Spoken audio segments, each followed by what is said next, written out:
slender but strong front paws and tails to support this monkey's weight. Its tail securely hooked on a branch, a spider monkey ponders its next leap.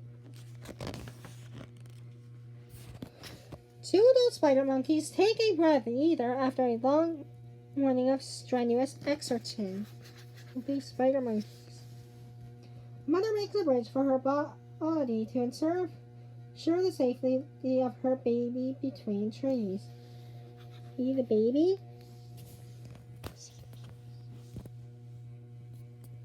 Looking like Hamlet mulling a course of action, this adult spider monkey is more likely prospecting for specks of food embedded under its fingernails. It's looking for food. An infant snuggles in the maternal bosom. Spider monkey babies are born with black fur, but in 6 to 10 months it turns a coppery, the adult's color. Here's the baby and here's the mom.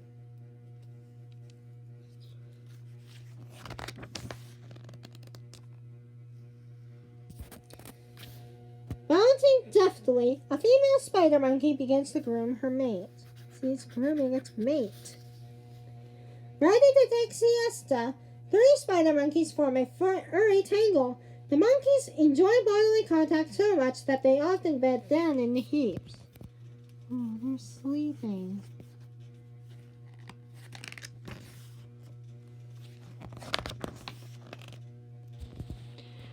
The Turnips Islands form a circle outside the Barrier Reef in Belize. Unlike the area's case, this large atoll was created by faulting. Ooh, look at that large atoll. Island, some people call it. Chief-beard, a great barracuda about 4 feet long, cruises past a groove of whip-like coral stalks. The largest of these 20 barracuda species, the silvery assassin, depends on its coloring and slim body to help conceal as it shrieks after prey at speeds of up to 30 miles per hour. This is the silver assassin in barracuda.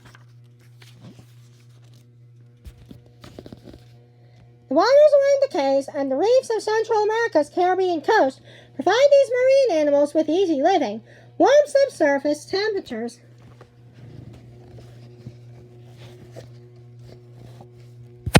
that average about 80 degrees Fahrenheit and depths less than 20 feet. All but one are sedentary creatures, feeding by filtering plankton from the water that swirls past them. The exception is the crinoid, which sometimes attaches itself to a coral or to rock, but more often keeps on the move. Colonial tube worms. Feather star crinoid. Chalice sponge. Fire coral. Finger coral. Hey, they look like fingers on your hand. White vase sponge.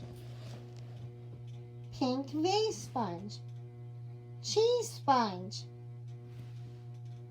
Apartment sponge.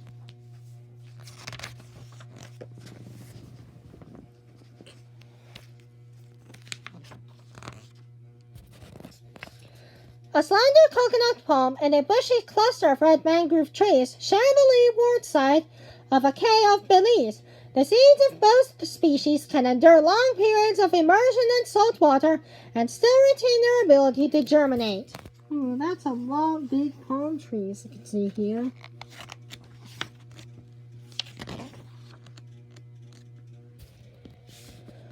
Foamy Caribbean rollers fan out on Tortugueros Beach. Though the sand was black when this picture was taken, at other times it changes to a light gray. This phenomenon results from the fact that the beach is composed of 2 kinds of volcanic particles, pumice and obsidian, washed down from 2 ancient eroding volcanoes some 40 miles inland. Depending on the strength and direction of waves and wind, either the light color pumice or the darker obsidian showed on top. See, the sand is black in this picture taken.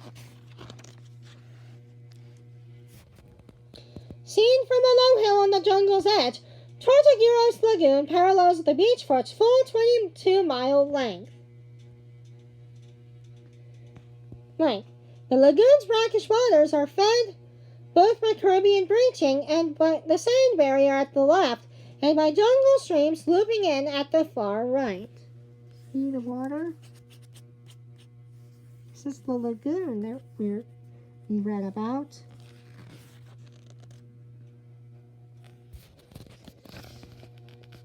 Let's wait for the camera to focus here. Okay. A corner of the rainforest, right, combines the elements of habitat that support the majority of Tortuguero's jungle creatures. Profuse plant growth provides food and cover for animals like those shown here, and soaks up groundwater so rapidly even the torrential rains do not cause the streams to rise more than 2 inches. Longo's coatimundi snuffles along a branch in a leisurely search for a meal. On a rare visit to the forest floor, a tree-dwelling iguana scurries to seek cover. Here's the jungle here. A surly three-toed sloth rests in a descent of a strangler fig tree. And you know, sloths are slow. Black stingless bees gather pollen on a cob-like flower above of a buttress palm. If another bee tries to move in there terribly, the stingless bee emits sticky substances that allow them to seize an invader in flight and bring down this by weight of numbers. There's the stingless bees here. The so-called stilt roots of a Scocartia palm left prop up a central trunk that is less than 6 inches in diameter. Although some 50 feet tall, the underground portions of this complex tree's root system is very